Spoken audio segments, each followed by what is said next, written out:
Under Government Bills and Orders for second reading, Bill 30, Mental Health Services Protection Act. Honourable Ms. Hoffman. The Honourable Member for Calgary-Acadia, on behalf of the Honourable Deputy Premier of Health and the... Thank you, Madam Speaker. On behalf of the Honourable Minister of Health, it is my privilege to move second reading of Bill 30, the Protecting Mental Health Services Act. It is fitting that we are debating this bill during National Addictions Awareness Week. Madam Speaker, when Albertans access substance use treatment or mental health services, they should feel safe in doing so. They should be able to trust that they will receive quality services from appropriately trained and regulated professionals in a safe environment. This bill keeps a promise we made to Albertans in a speech from the throne this spring. To introduce legislation that will protect Albertans seeking health care during a difficult and vulnerable time in their lives. Albertans are often shocked to learn that service providers in this field are largely unregulated and that private treatment facilities are not regulated in any way. Our goal is peace of mind for patients and for their families. Albertans who have needed this kind of help have shared stories about facilities that offered services of questionable value and in some rare cases were unsafe. On Tuesday, we heard the story of Kim and Mike Argent, the parents of Taylor. In 2007, when he was just 17, Taylor died in a private treatment facility outside of Red Deer. Taylor's parents believe that it was the lack of regulation and oversight at the facility that led to his death, and a fatality inquiry in 2010 agreed. In his report, Judge J.A. Hunter noted that the facility didn't require certification from any body, governmental or otherwise, when it opened. There was no evidence that the facility was ever inspected by any agency of government. The operator had no formal training, nor did most of his staff. Judge Hunter described the employee who was on duty the night Taylor died as, quote, woefully unprepared to deal with anything out of the ordinary, unquote. What's more, Madam Speaker, even as Taylor's condition worsened, there was no attempt made by the facility to contact his parents or contact for help. I'll quote directly from one of Judge Hunter's conclusions, quote, anyone can start up a treatment facility and operate the same without any standards or measure of care the participants receive, end quote. Can any member of this House imagine that statement being acceptable for a senior's home, a child care facility, or any kind of health care facility? And yet, here we are, a facility presenting itself as offering health care, but held to no standards whatsoever, with fatal results. That was 2010, Madam Speaker, 8 years ago. I think it's safe to say that the findings of Judge Hunter's inquiry and his recommendations were utterly ignored by the Conservative government of the day and by a series of Conservative governments that followed. 3 Conservative health ministers came and went, including the current leader of the Alberta Party, with no action taken. And the Argents, sadly, were not alone. Alberta Health is aware of dozens of complaints from patients and families describing steep fees, unethical business practices, ineffective treatments, and in rare cases, abuse. I'm very proud that this government is taking action. This bill will finally provide Albertans with protection from this kind of exploitation. Initially, the legislation will set out licensing requirements and standards for residential treatment facilities and provide a framework for future standards. It will also create a College of Counselling Therapy of Alberta to ensure professional practice standards. Madam Speaker, a phased approach to implementing the proposed legislation will ensure government balances the need for initial standards without creating onerous requirements on service providers that could shock the sector and lead to a reduction in services. It will require residential treatment facilities to have policies, procedures and standards, including critical incidents reporting, consent and service standards and contracts, and clear record-keeping requirements. Over the next 2 years, Alberta Health will work closely with service providers to establish common-sense standards that protect Albertans. Madam Speaker, this bill will give government the authority to follow up on any complaints, address concerns, and the ability to amend, suspend, or cancel a license. The legislation would also create new standards for substance use treatment and mental health care professionals. Amending the Health Professions Act to create a new College of Counselling Therapy of Alberta will regulate about 5,000 currently unregulated health professionals working in Alberta's substance use and mental health system. This will provide stronger assurances to Albertans seeking substance use and mental health services that the professionals caring for them have the expertise needed to provide safe, quality care. When we are sick or hurt, we assume that all of the people around us providing care are held to professional standards. This government believes Albertans have the right to have the same expectation when they have a mental health or substance use concern. These issues are health issues and should be treated as such. We've heard this call from many in the field, and I certainly note that the chair of the Federation of Associations of Counselling Therapists in Alberta was present at Tuesday's announcement. I'm proud that our government listened and is taking action. We would be the 5th province to regulate counselling therapists and the 3rd province to regulate private residential substance use treatment. Madam Speaker, I would like to stress that there are many, and in fact the majority are, well-run facilities and dedicated caregivers throughout our province. And this legislation will formalize the policies and standards that they are already adhering to. Through Bill 30, we will ensure Albertans have access to safe, quality care when accessing residential substance use treatment facilities, as well as protections as consumers. I encourage all members of the Legislative Assembly to support second reading of Bill 30, and I look forward to debating this bill with my honourable colleagues. Thank you. Thank you, Honourable Member. The Honourable Member for Fort McMurray Wood Buffalo. Thank you very much, Madam Speaker. It is an honour today to rise in the House to speak to Bill 30, the Mental Health Services Protection Act. This bill, in its current form, aims to solve 2 very real problems here in our province. The first is the lack of consistency and accountability for our health counsellors. In Alberta right now, there are 14 different associations that represent the different sections of counselling, and that means there's 14 different practices, standards of best practice, 14 codes of ethics, and so on and so on.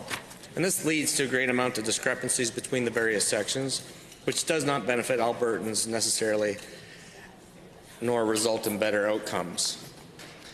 Mental health is a very real issue today that our society has now truly embraced and recognized. But understand for the last, well, since time began really, mental health is one of those intangible things that people have, I suppose, looked at more cautiously. But as our communities experience life-altering events like fires in their communities or floods and other disasters, when people deal with the pain of the opioid crisis in our province and so many other issues, what we see in our society is identifying those people who aren't as able to cope with a lot of these harsh realities as much, and it's very difficult. Certainly when I was entering the health professions back in the year 1991, way back, the most mental health training they gave us was the fact that they made sure that we had the ability and knowledge to talk about the things. And that's what it boils down to, is being able to talk about the things with someone that you trust, someone who understands. Maybe they can show some empathy. But sometimes by talking about things do we come out with how to address and deal with these things. in emergency services, there were counselors available, but we often trained our own people as well. I myself had a course on PTSD, that's post-traumatic stress disorders, and I would work with my coworkers if we identified that any of them had any issues after a call. But that doesn't make me a mental health therapist 20 years later. And I guess that's the point here, or 28 years later, is we have to make sure there is a certain standards, because the issues that they're dealing with are very critical. And as much as anyone who has any of these weekend courses or other different levels of education currently provide, I understand their intentions are good, but unfortunately the skills and the qualities that they may actually possess may not necessarily address the issues of those individuals.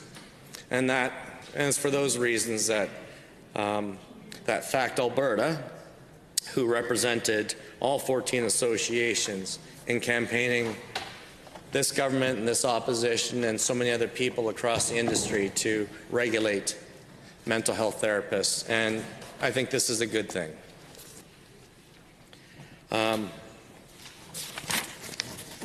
And to that effect, we do need to thank them for being advocates for their industry, advocates for our mental health strategies, advocates to ensure that people do receive the appropriate help that they need by qualified personnel. The College of Counseling Therapy of Alberta that this bill seeks to create would result in just greater consistency, and they would all be subject to codes of ethics, which is excellent. They'd all be bound by a strong set of principles that focus on patient care and outcomes. And more importantly, Madam Speaker, they will be held accountable if they choose to abuse the sacred trust they have with patients. And as we've seen with our other health professions, they do have a sacred trust. And these people who are mental health therapists are no different. And they are expected to embrace people and listen to them and deal with their issues when these are, and the people that they're addressing are at their most vulnerable moment in their lives. Again, this bill helps to create more consistent meanings of the word counselor. So again, I have a PTSD course from 20 plus years ago, but is that fair for me to say that I'm a counselor or a therapist? And I'd have to say no. But that said, it should not discourage people from having the ability to speak to anybody on their personal issues that affect their mental health. Because that is a point, is to be able to speak to someone that you know and trust. And just talking does a phenomenal amount of help with people's issues when they address things. There's other groups that have always emphasized mental health. I think our law enforcement groups have always emphasized these things because, again, that's another group that deals with a lot of hard issues in the streets. And again, these are very stoic professions. Firefighting, EMS, law enforcement. You know, we don't like to say that we need help, especially mental health, but certainly that evolution, that change in our society has helped bring those things to the forward, and it's easier for nurses and even doctors and other health professions to come forward and say that they do need some help. We cannot take Alberta's mental health for granted, and I'm glad this bill seeks to clarify a lot of the issues that surround this topic. I'm grateful that this bill aims to expand the titles available for counselors. Again, this will allow the college to develop a scope of practice that is more specific to an individual's area of expertise. And overall, Madam Speaker, I think we can agree that the College of Counseling Therapy in Alberta is a good thing and will result in a better standard for care for all Albertans. I guess some concerns we have that may or may have been addressed when we were briefed on this by your government is the concerns around a lot of these smaller groups that provide therapies. So, for instance, a lot of counselors that we use for drug addictions not a lot, but there are some who may not necessarily have the educational background, but what they have is the experience in actually being in that situation, being that victim of pharmaceuticals. And their experiences are great, that they can truly understand the perspective of being under those negative influences and how to try to help. And it gives them a level of empathy that helps them to address the issues when they're listening to these people. We have other groups like Alcoholics Anonymous and other similar groups that have counselors and stuff like that. And these are venues that we're just trying to encourage people to talk. And I believe this bill does not discourage these groups, even though they are not perhaps, as we hope to obtain, qualified mental health therapists. They're simply, what's the word I'm looking for? They're certainly to facilitate the conversations and to get people to talk about their feelings and their emotions and their experiences with the hope that that verbalization will help their mental status. Ah, Mr. Speaker, you're so fluid.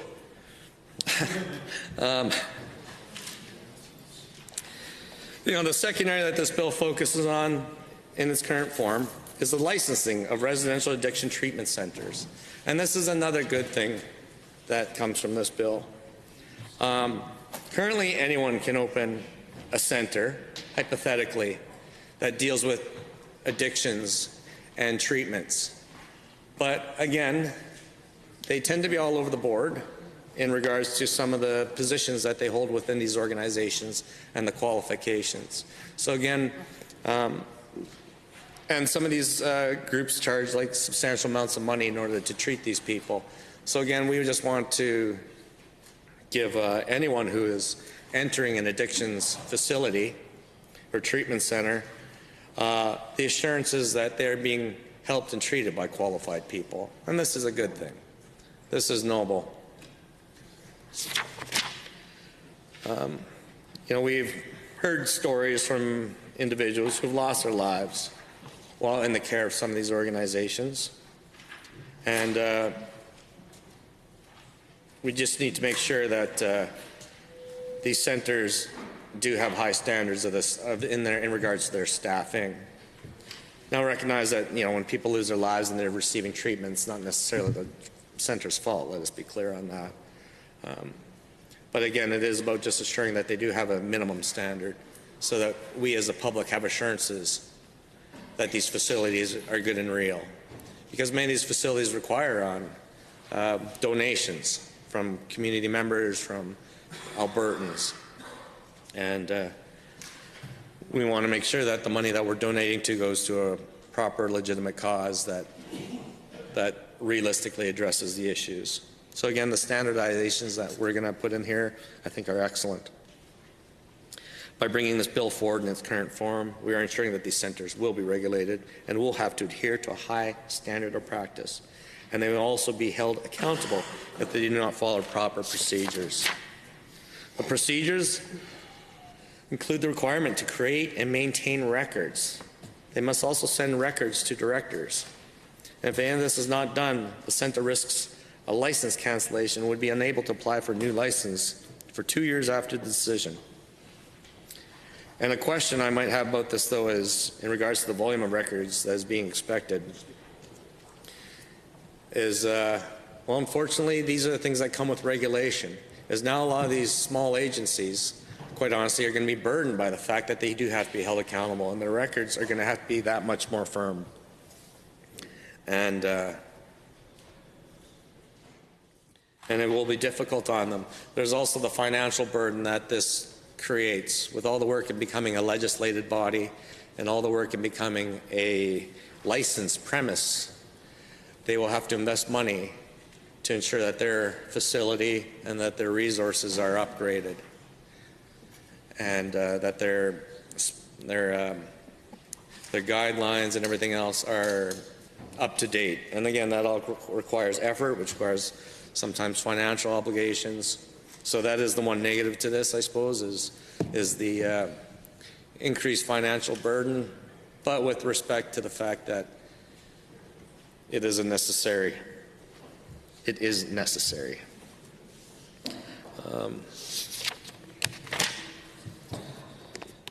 The bill, in regards to these regulations in this current form, also says that inspections will be randomly done from time to time, which will help hold these centers accountable. And I think that's good as well. But again, I wonder how it will affect things like the Edmonton-Bissell Centre, the Calgary Drop-In Centre, and even Lethbridge Emergency Centre, many of which are operated by volunteers, again with varying degrees of backgrounds and mental health.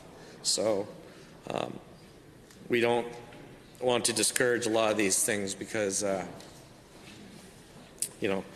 it's important that people be given any opportunity to speak about their mental health issues. Okay? Our religious institutions, I know many people in this room might not value our religious institutions, but they provide a lot of support for our communities, and a lot of things that they do are provide mental health supports. When people need someone to reach out to, sometimes they walk into a church or something just to talk to someone. And again, I don't think those are things that should be discouraged, because the religious institutions I've talked to do have all the resources available that when they recognize that someone has a need or something, that they know which Alberta Health facility or what other supports, human services supports are available to them, and they do guide them to in those directions. And it's just a part of belonging to society that overall really cares. And we have so many different areas that have tried to address the issues that are within our mental health.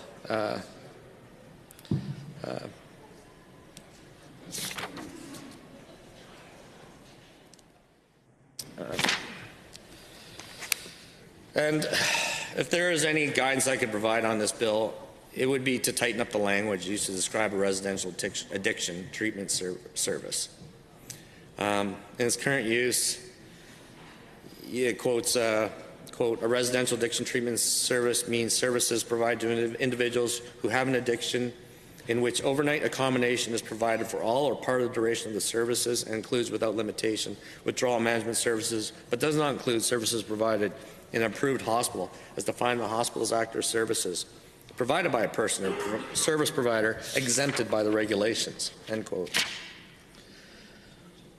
So because no scope has been laid out currently in the bill's current form, that means this would apply to emergency shelters, transitional housing, permanent supportive housing, special care facilities, addiction treatment, intoxication shelters, and detox shelters, all of which would fit in the current definition. So the wording of, quote, one night as the time component when describing addiction treatment service, it loops in so many of these other organizations that we utilize to help our most vulnerable. So in everyone's community, in all 87 of our constituencies, we all have some sort of shelter, some sort of system there where people can stay for the night. What's common are MAT programs, where it's just a heated space, a place that's safe, that you're given a mat and you can sleep on that mat. And it's not the most luxurious of accommodations. And there's a lot of people that enter these facilities with a lot of issues. I myself, my previous career, had to go to many of these agencies to pick up patients that were having issues. But again, the way the Mental Health Services Protection Act is worded, I just worry about just impairing a lot of these facilities from providing these very basic services that amount to one night, when their intent might not necessarily to directly address mental health, but to just provide support to people who might have issues, who are homeless. What will be the impact on these organizations if they now have to purchase licenses? And that I'm very curious. Again, it's the financial burden. This government puts on carbon taxes and all these charities, carbon levy, and tax. But again, with with making a whole sector more regimented, there will be additional costs, everyone involved. I mean, is it going to be a couple $100 or a couple thousand or several thousand? And those will be the interesting things to see. What the College of Counseling Therapy is trying to mimic, though, is also reflective in all of our other medical professions. We've always had the College of Physicians. They're the pinnacle, the peak of our medical professions. A very well-established group that's self-managed. And over time, all the so-called sub-health professionals, from paramedics to X-ray technicians and diagnostic imaging, lab technicians, have all fought for that ability to become their own college and manage themselves, and not necessarily be run by government. And for that, I commend this group. A lot of the unanswered questions in here, I'm not too worried about, because I've seen a lot of those unanswered questions in a lot of the other health professional groups as they evolve to become colleges. And it's only when they sit down and develop that college do they try to address a lot of the issues that are inherently questions in this bill. And as much as I'd love for this government to provide more clarity on that, I recognize we are going to have to rely on the college to address a lot of those issues, a lot of these questions that we have. And that the snap of the finger and a piece of legislation and a book is only the beginning of that. And this is an evolution that every health profession has done, and that this group will continue to do for many years to come. This isn't something that we create and then set aside. This is something that all 87 of us have to monitor in our own communities and talk to those agencies and see how they're addressing the issues. And again, it's not just the official addiction centers. It is your local faith groups. It is your local homeless shelters. It is your local counseling groups, like your ADACs and whatnot. And we just got to make sure that those things do not address, that their issues are addressed. And with that, Madam Speaker, or Mr. Speaker, sorry. Again, your fluidness just messes me up. I'd like to thank the government for introducing this bill, and I'd like to adjourn debate. Government of Calgary Elbow. There's a point of order. The member from Wood Buffalo moved to adjourn debate. There is a. Did the member adjourn debate at the end? I'm sorry, I didn't hear that. Yes, sir. I'm sorry. Is there still a point of order? Yeah.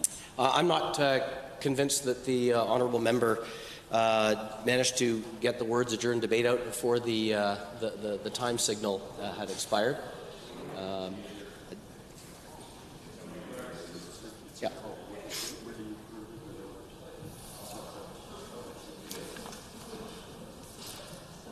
Are we on the point of order at this point? Mr. Speaker, I just want to say that the honourable member from Calgary Elbow makes a good point, and we'd be happy to hear him speak. And if that's, we withdraw our point of order, I guess is what I'm saying, Mr. Speaker.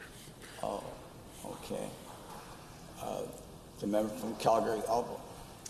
Thank you very much, Mr. Speaker. It is always an honour to rise in this House and speak to any legislation.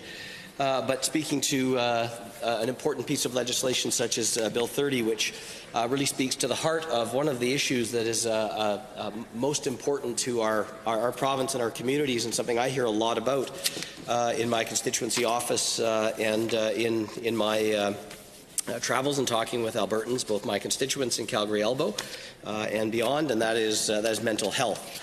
I just want to start with picking up on some of the comments made by the member for Calgary Acadia, and I just want to express my disappointment at the opportunity that she took to take partisan shots at Alberta Party leader and former Health Minister Stephen Mandel.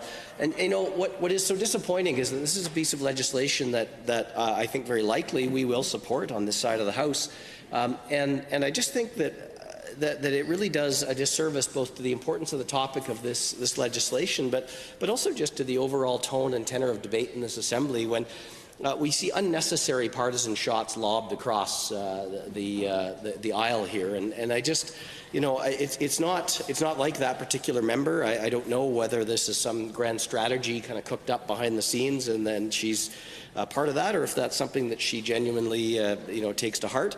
But it frankly doesn't help, and I don't think it actually looks all that good for the government to be doing that.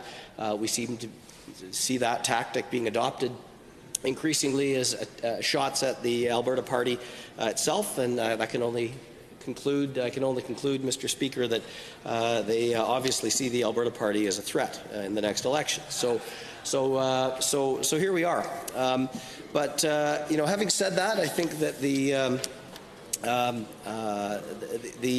legislation itself, I think, is positive, and perhaps I'll start with a case specifically in my own constituency, dating back about a year or so, when an individual who had absolutely no training whatsoever in addiction treatment or counseling had proposed to turn his 25-foot wide infill house, which was located immediately across the street from an elementary school, into what he called a, quote, addiction treatment facility. And as we went through that process, we discovered at the time that there was absolutely no provincial rule that prevented that from happening. There were some zoning concerns with the city, but the project was initially approved by the City of Calgary's planning department, and they had Alberta Health had absolutely no say about this. Now, I want to hasten to add and make sure I emphasize the fact that addiction treatment facilities, a diverse and broad range of those facilities, both public facilities and private facilities, and not-for-profit facilities and faith-based facilities, all of these have a place in Alberta's landscape for addressing mental health and especially addictions issues. So I want to be very clear that as the MLA for Calgary Elbow, am very proud to be home to a number of addiction treatment facilities. And they operate very professionally. They operate very ethically. They genuinely help people. And many of those facilities, the ones in Calgary Elbow in particular, are residential treatment facilities embedded within neighbourhoods within the communities that make up Calgary Elbow. And I'm absolutely honoured to have those facilities within the boundaries of my constituency, as I know many of my colleagues are with the facilities that exist in their communities. However, there have to be some rules that guide who can call themselves a counselling therapist and who may open a residential or an addiction treatment facility of any kind. This is something I've advocated to the government for some time, and I'm very pleased to see that most of what I have advocated for has come to fruition in this legislation. That's a very positive thing, and so I'm glad to see that. I have to say that some of the questions I hope to hear answers to from the government side through the course of this debate would revolve around the process. One of the challenges that I've heard about from some folks who've been in touch with me are some of the challenges that happened when the College of Social Work was founded, and when there was an expectation that social workers would be licensed. Now, I have to say that beyond a fairly high-level summary that I've received, I actually don't know all of the details of what happened there. But I wanted to just put on the record that some folks have expressed some concerns to me that process was not particularly well handled from the perspective of the person that raised this issue to me. And in particular, it really added to, it created some confusion, I understand, and also added to the cost burden for in particular, contracted service providers. And I haven't yet to have an opportunity to talk with the contracted service providers of their perspective on this bill. I endeavour to do that coming up here tomorrow as I head back to my constituency, and as we prepare for debate on the further stages of this bill later into next week. And I would hope the government could answer some of those questions proactively for us in terms of, have you talked with those service providers? What will the implications be on them for meeting these standards? Will we see, because although there's a timeline here of November 1st, that's actually a relatively short time frame for these organizations to get ready for accreditation, and also the people who work as service providers within those organizations to themselves become accredited or licensed and recognized. Now, that may frankly be a concern or solving a problem that doesn't exist, because I have to say I don't have the full landscape of exactly how this fits together in existing facilities, but it is a question I wanted to put on the record. I hope the government can answer for us, because I think it's an important one, because I do understand that the social work profession, when that happened, that there were some challenges there, and it's to this day perhaps created some challenges. But without question, the basic principles of the bill, I'm very supportive of. One of the questions that I had initially was whether either faith-based programs or counseling or sort of group programs like AA or Gamblers Anonymous, those sorts of things, whether they would be subject to new regulations or restrictions or constrained in any way. And I'm glad to see, in my understanding from the information we've been provided by the Minister, that in fact is not the case, that those facilities will be outside this legislation and allowed to continue on as they do. And I was also not surprised to see that there are a number of private facilities that are not regulated. The vast majority of those facilities, I understand, are highly professional in their work. Many of them, I understand, are accredited through Accreditation Canada or a similar accreditation body, which has a very high standard of accreditation. And what I would hope is, as the ministry goes forward with the licensing for those facilities, that they would perhaps look at an equivalence of if a facility is currently accredited under Accreditation Canada or a similar very high standard accreditation regime, that would essentially allow them to pass the licensing process. Because the concern is that for facilities that have been in business or in operation for a long time, that are providing a very high level of care with very high professional standards, I would hope that the province does not impose a huge burden on them, which will cost, the cost would be high for that, and take money out of what they would otherwise be using to provide care, especially where they've gone through a process of seeking and receiving a high level of accreditation. So that's something I just wanted to put on the radar for the government. And I'm also interested, and a question I have for the province is, how are you going to work with facilities that are on reserve? I know those facilities are federally regulated, often funded, I understand, by Health Canada, and operate to their standards, but the province then would make it optional for them to comply with provincial standards, but work with them to license. I'm just interested in exactly how those that will work. And same thing in terms of, well, and of course off-reserve facilities would follow provincial laws, as I think should happen. The focus of the bill, I understand, is not so much on efficacy of treatment or treatment methods specifically, but on safety for folks seeking treatment, of consent, and an ability to investigate and make sure that in fact happens. Because I can tell you that in my experience working with friends and family and people that I know who've gone through the tremendous challenge of trying to overcome addiction, that not every there is no one-size-fits-all. Not one process works for everyone. 12-step programs have been proven to be very effective for some people. They're not as effective for other people. And I think that we need some flexibility there to ensure that a variety of treatment methods are allowed because not everything works in every individual case. The other question, I guess, which I'll close with, Madam Speaker, is, initially there was some conversation about conversion therapy, and that's not included in this bill. So as we move forward with debate, I'd be very interested in hearing from the government on what their rationale is for not including that in this bill. If they plan to bring forward further legislation at some point to address conversion therapy.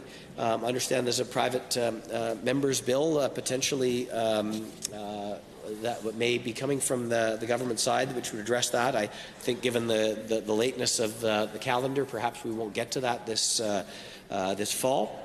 But that is something that I understand other provinces have addressed, and I see no reason why this province should not also address that. I'd be very interested to see if the government has what their rationale is for not including it with this bill, and love to hear, in fact, if they plan to bring that forward at some point. So with that, Madam Speaker, I will conclude my remarks, and I will move to adjourn debate. Having heard the motion as proposed by the honourable member for Calgary-Elbow to adjourn debate, all those in favour please say aye. Aye. Opposed please say no. No. And the motion is carried. The Honourable Deputy Government House Leader. Thank you.